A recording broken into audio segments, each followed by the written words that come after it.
श्रीमद् भगवत गीता सिर्फ एक पुस्तक नहीं है, बल्कि गीता संपूर्ण जीवन दर्शन है और इसका अनुसरण करने वाला व्यक्ति सर्वश्रेष्ठ होता है। भगवत गीता ही है जो आधुनिक युग में समस्याओं से घिरे हुए मनुष्य को एक कर्मशील जीवन जीने के लिए प्रेरित करती है। गीता ऐसे प्रेरणादायक संदेशों का महासागर है जो जीवन से निराश मनुष्य को आशाओं से भर देती है। श्रीमद् भगवत गीता एकमात्र ऐसा ग्रंथ है जो मनुष्य को जीने का सही तरीका बताती है। गीता जीवन में धर्म, कर्म और प्रेम का पाठ पढ़ाती है। श्रीमद् भगवत गीता का ज्ञान मानव जीवन और जीवन के बाद का जीवन दोनों के लिए उपयोगी माना गया है। भगवत गीता में कुल 18 अध्याय है और 700 श्लोक है, जिसे सभी के लिए पढ़ पाना थोड़ा मुश्किल है। इसीलिए आज के इस बेहद ही खास वीडियो में हम श्रीमद् भगवत गीता के 21 विचारों के बारे में बात करने वाले हैं, जिन्हें जानकर आप श्रीमद् भगवत गीता का सही मतलब समझ पाएंगे। इसलिए इन विचारों को आप हर रोज रात में सोने से पहले सुने। तो चलिए जानते हैं भगवत गीता के 21 महत्वपूर्ण विचारों को। भगवान श्री कृष्ण कहते हैं, आत्मा अजर अमर है। आत्मा को शस्त्र काट नहीं सकते और ना ही अग्नि इसे जला सकती है। जल इसे गीला नहीं कर सकता और ना ही वायु इसे सुखा सकती है। जिस प्रकार जन्म लेने वाले के लिए मृत्यु निश्चित है, ठीक उसी प्रकार मृत्यु प्राप्त करने वाले के लिए जन्म लेना भी निश्चित है। यह एक अटल सत्य है जिसे कभी बदला नहीं जा सकता है। इस संसार का जब से निर्माण हुआ है, तब से जन्म मृत्यु का चक्र चलता आ रहा है। जिस प्रकार मनुष्य अपने पुराने वस्त्रों को त्याग कर नए वस्त्र धारण करता है, ठीक उसी प्रकार आत्मा पुराने व्यर्थ शरीर को त्याग कर नए शरीर को धारण करती है। ये प्रकृति का नियम है। इस सत्य को स्वीकार करके भयमुक्त होकर आज में जीना चाहिए। ज्ञानी व्यक्ति ना तो मरने वाले का शोक करते हैं और ना ही उनका शोक करते हैं जो अभी जिंदा है, क्योंकि वो जानते हैं जो मर गया वो फिर से जन्म लेगा और जो जिंदा है वो एक दिन जरूर मरेगा। जो हुआ वह अच्छा हुआ, जो हो रहा है वह अच्छा हो रहा है, जो होगा वह भी अच्छा ही होगा। तुम भूत का पश्चाताप न करो, भविष्य की चिंता न करो, वर्तमान चल रहा है। तुम्हारा क्या गया जो तुम रोते हो?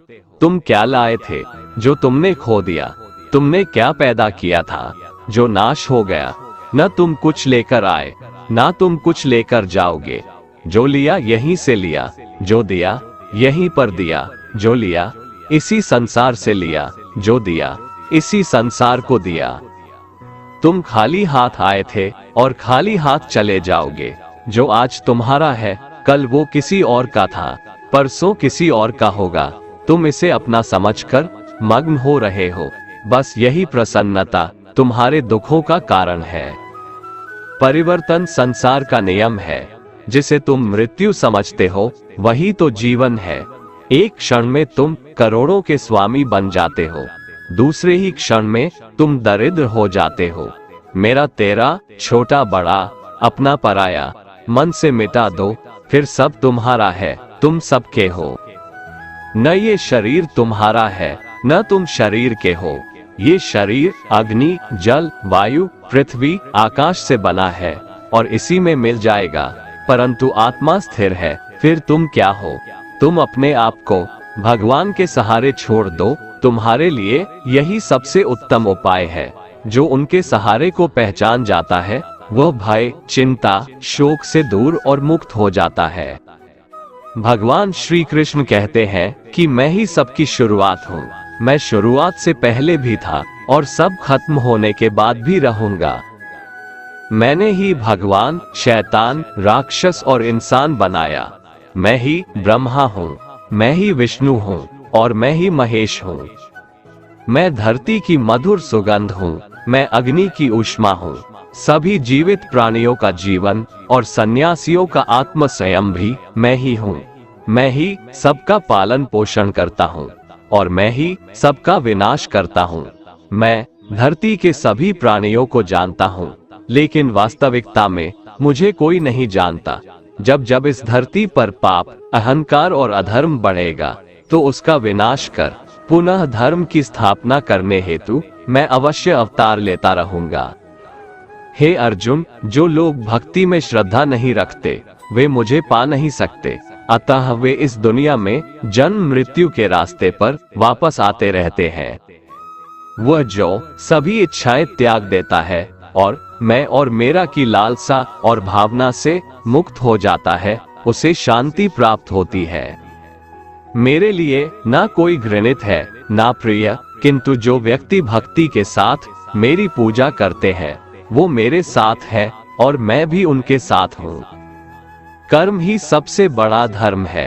भगवान श्री कृष्ण गीता में अर्जुन को उपदेश देते हुए कहते हैं, व्यक्ति कर्म करने के लिए ही पैदा हुआ है और बिना कर्म किए कोई रह नहीं सकता।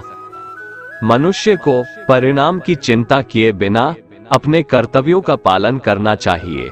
हमेशा अच्छे कर्म करने चाहिए, क्योंकि कर्म वह फसल है जिसे इंसान को हर हाल में काटना ही पड़ता है। गीता के सार में मनुष्य के देखने के नजरिए के बारे में भी कुछ बातें बताई गई है। इसमें लिखा गया है, जो व्यक्ति ज्ञान को और कर्मों को एक रूप से देखता है उस व्यक्ति का नजरिया सही है। अज्ञानी पुरुष के पास ज्ञान नहीं होता, इसी वजह से वो हर किसी भी चीज को गलत नजर से ही देखते हैं।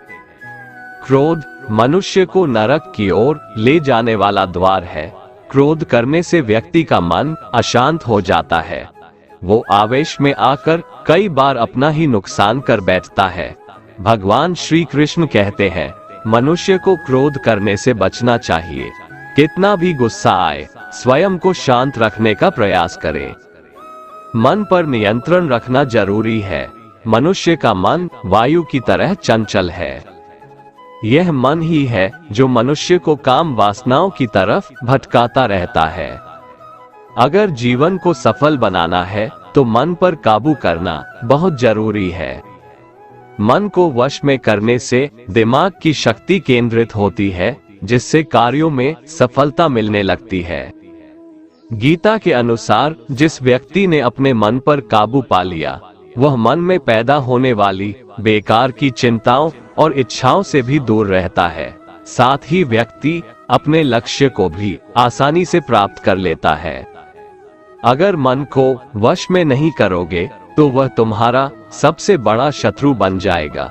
जो मनुष्य अपने अशांत मन को वश में कर लेते हैं, उनको परमात्मा की प्राप्ति होती है, और जिस मनुष्य को ज्ञान की प्राप्ति हो जाती है, उसके लिए सुख दुख, सर्दी गर्मी और मान अपमान सब एक समान हो जाते हैं।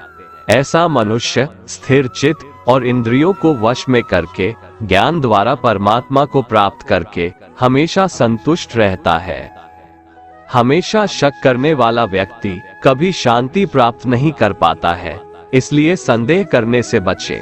अधिक संदेह करने से मन की शांति भंग हो जाती है और व्यक्ति भ्रमित होकर अपने संबंधों को नष्ट कर डालता है। भगवान श्री कृष्ण कहते हैं, जिस प्रकार प्रकाश की ज्योति अंधेरे में चमकती है, ठीक उसी प्रकार सत्य भी चमकता है। इसलिए मनुष्य को हमेशा सत्य की राह पर चलना चाहिए। हमारे तामसिक गुण हमारे अंदर हीन भावना पैदा करके हमें खुद को उदास और नुकसान पहुंचाते हैं, और हमारे राजसिक गुण हमें ईर्ष्यालु और लोभी बना देते हैं। भगवान श्री कृष्ण कहते हैं, हर मनुष्य को तामसिक और राजसिक गुणों को खत्म करके अपने सात्विक गुणों से परिचित होना पड़ेगा। सात्विक गुण वो है जो आत्मा को अपने आसपास की हर चीज से जोड़े रखता है और उन्हें प्यार करना सिखाता है। धरती पर जिस प्रकार मौसम में बदलाव आता है, उसी प्रकार जीवन में भी सुख दुख आता जाता रहता है। लोग आपके अपमान के बारे में हमेशा बात करेंगे। सम्मानित व्यक्ति के लिए अपमान मृत्यु से भी बदतर है। आत्मज्ञान की तलवार से अपने हृदय से अज्ञान के संदेह को काटकर अलग कर दो। उठो, अनुशासित रहो। तन की सुंदरता मन को आकर्षित करती है, जबकि स्वभाव की सुंदरता हृदय को आकर्षित करती है। इसीलिए मनुष्य का स्वभाव हमेशा निर्मल होना चाहिए। वह व्यक्ति जो अपनी मृत्यु के समय मुझे याद करते हुए अपना शरीर त्यागता है, वह मेरे परम धाम को प्राप्त होता है, और इसमें कोई संशय नहीं है। जो होने वाला है वो होकर ही रहता है, और जो नहीं होने वाला है वह कभी नहीं होता। ऐसा निश्चय जिनकी बुद्धि में होता है, उन्हें चिंता कभी नहीं सताती है। कौन क्या कर रहा है, कैसे कर रहा है और क्यों कर रहा है, इन सब से आप जितना दूर रहेंगे उतना ही खुश रहेंगे। मनुष्य अपने हृदय से जो दान कर सकता है वो अपने हाथों से नहीं कर सकता, और मौन रहकर जो कुछ वो कह सकता है वो शब्दों से नहीं कह सकता। किसी भी व्यक्ति को ना तो समय से पहले और ना ही भाग्य से अधिक कुछ मिलता है, लेकिन उसे पाने के लिए सदैव प्रयत्नशील रहना चाहिए। भगवान श्री कृष्ण कहते हैं, जिस मनुष्य के अंदर ज्ञान की कमी और ईश्वर में श्रद्धा नहीं होती, वो मनुष्य जीवन में कभी भी आनंद और सफलता को प्राप्त नहीं कर पाता। मोह विनाश का कारण होता है। मनुष्य के दुखों का मूल कारण उसका मोह ही है। वह जितना अधिक मोह करेगा उतना ही अधिक कष्ट भी भोगेगा। जो व्यक्ति आध्यात्मिक जागरूकता के शिखर तक पहुंच चुके हैं, उनका मार्ग है निस्वार्थ कर्म। जो भगवान के साथ संयोजित हो चुके हैं, उनका मार्ग है स्थिरता और शांति। मानव कल्याण ही भगवत गीता का प्रमुख उद्देश्य है। इसलिए मनुष्य को अपने कर्तव्यों का पालन करते समय मानव कल्याण को प्राथमिकता देना चाहिए। हे अर्जुन, वह जो वास्तविकता में मेरे उत्कृष्ट जन्म और गतिविधियों को समझता है, वो शरीर त्यागने के बाद पुनः जन्म नहीं लेता और मेरे धाम को प्राप्त होता है। वह व्यक्ति जो सभी इच्छाएं त्याग देता है और मैं और मेरा की लालसा और भावनाओं से मुक्त हो जाता है, उसे अपार शांति की प्राप्ति होती है। जो कोई भी व्यक्ति जिस किसी भी देवता की पूजा विश्वास के साथ करने की इच्छा रखता है, मैं उस व्यक्ति का विश्वास उसी देवता में दृढ़ कर देता हूँ। ईश्वर ने हमें जो कुछ भी दिया है वही हमारे लिए पर्याप्त है, और यही एक अटल सत्य भी है। संयम, सदाचार, स्नेह एवं सेवा, ये गुण सत्संग के बिना नहीं आते। ईश्वर से किए गए प्रार्थना से इंसान की परिस्थिति या तकदीर बदले या ना बदले, पर उस प्रार्थना से इंसान के चरित्र में जरूर बदलाव आता है। दोस्तों, अगर आपको ये वीडियो पसंद आया तो कमेंट में जय श्री राधे कृष्ण लिखें, और ऐसे ही प्रेरणादायक वीडियो देखने के लिए हमारे चैनल को सब्सक्राइब कर लें। जय श्री राधे कृष्ण।